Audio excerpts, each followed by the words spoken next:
мавзӯи баъдии мо атрофи дастаи Астон Вилла хоҳад буд. Бинандагони гиромӣ, дастаи мазкур дар оғози мавсими 24-25 8 харид кард ва аксари онҳо бисёр хубу мувофиқ ҳам буданд ва махсусан баъдан харидҳое ки зимистон буд, харидҳо не аслан иҷора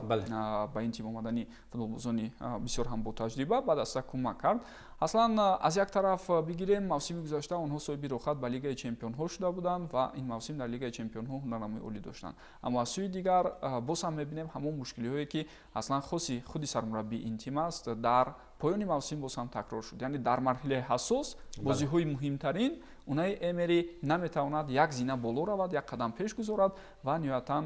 ҳамон гӯем дараҷаи баландтарини худро дар чунин ҳолатҳо исбот кунад. Мураббии хуб аст, дар ин ҷиҳат шакку шубҳа нест, аммо ҳамон қадами баъдиро то ҳол Унаи Эмери гузошта наметавонад. аз ҷумла дар бозии охирин муқобили Манчестер Юнайтеде ки масалан як дастае буд ки барояш ҳеҷ чиз дигар лозим нест, онҳо мағлуб шуданд ва бар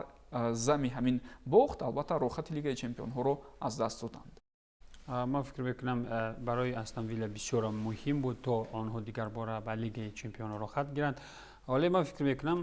با قول از پشت یک خرگوش دویدن، از پشت چند خرگوش دویدن یک باره ضرر میکند. ببینید آنها در جام یک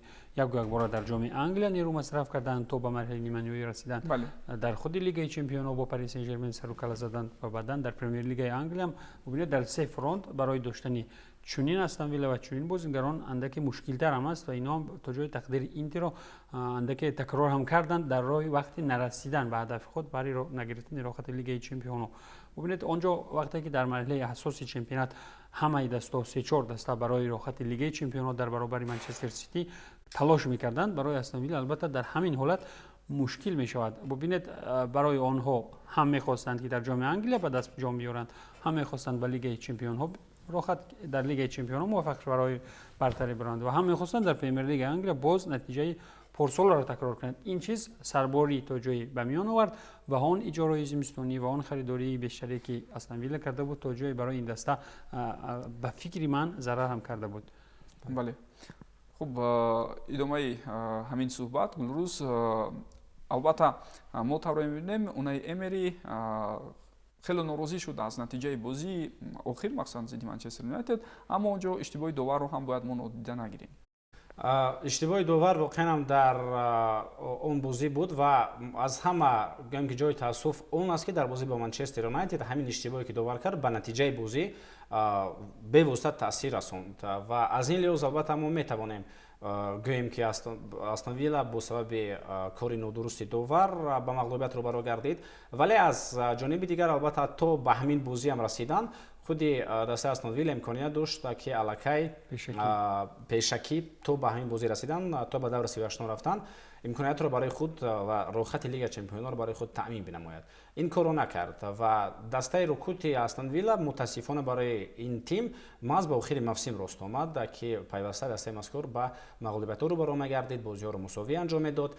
همه این از میانه موسم اصلا شروع گردید، آهسته آهسته همین مشکلات در استون ویلا دیده میشدن. البته غلبه بر باواریا بازی خوب در لیگ چمپیون‌ها همین رو ما مشاهده کردیم، ولی معلوم شد و معلوم بود، آهسته آهسته معلوم گردید که دسته مذکور آماده نیست این زمان برای بازی کردن در لیگ چمپیون‌ها با دسته‌های بزرگ، برای بازی‌های بزرگ و هم در پرمیر لیگ انگلیس خود اینجا هم دل خود است میتواند بازی بهتری رو نشان بدهد در یک رقابت. اما از طرف دیگر البته برای خود استون ویلا هم من فکر دارم از نگاه مالیوی البته اونها ضرر می‌بینند، چون که مبلغ کلان بله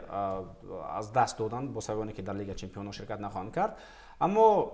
اگر خالصانه اقرار شویم دسته استون ویلا با همون هیئتی که این زمان دارد سطح لیگ چمپیون‌ها نیست، چون که دل خود دسته رو در لیگ چمپیون‌ها اگر دسته‌ای که سطح لیگ چمپیون‌ها هستند ما بگیریم خوب برابر با این دسته، یعنی از جهت ضعیفی و ارزانی هیئت تا خود سرمربی چهره و گویم که شخصیتی و از همین نگاه البته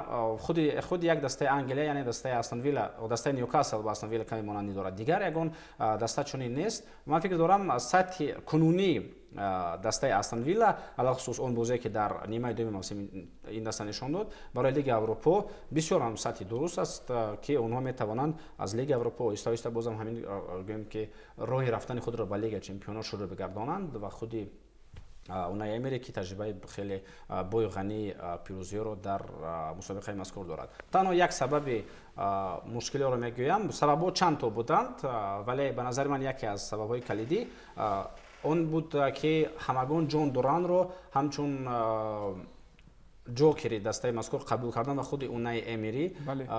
ки ӯ ҳамеша аз захира ба майдон меомад, натиҷаро таъмин мекард, вале баъдан ҳамагонро ба ҳайрат овард ки дар синни 21 солагиаш бозигари мазкур аз гӯем ки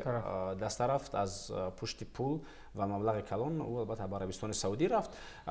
Фикр дорам яке аз мушкилиҳои асосии хуб дастаи Астон Вилла шояд ҳеҷ кас интизор надошт ки Ҷон Дуран ки ҳамеша натиҷаро таъмин мекард аз даст намеравад. бале воқеан бо маблағи калон 77 миллиони евро ӯ ба Ал-Наср гузариш кард, аммо дар Ал-Наср ҳам муддати тӯлонӣ ҷои худро пайдо накард. Танҳо дар охири мавсим омада ин футболбози ҷавони колумбиягӣ оҳиста-оҳиста ба бозигари асосӣ табдил ёфт.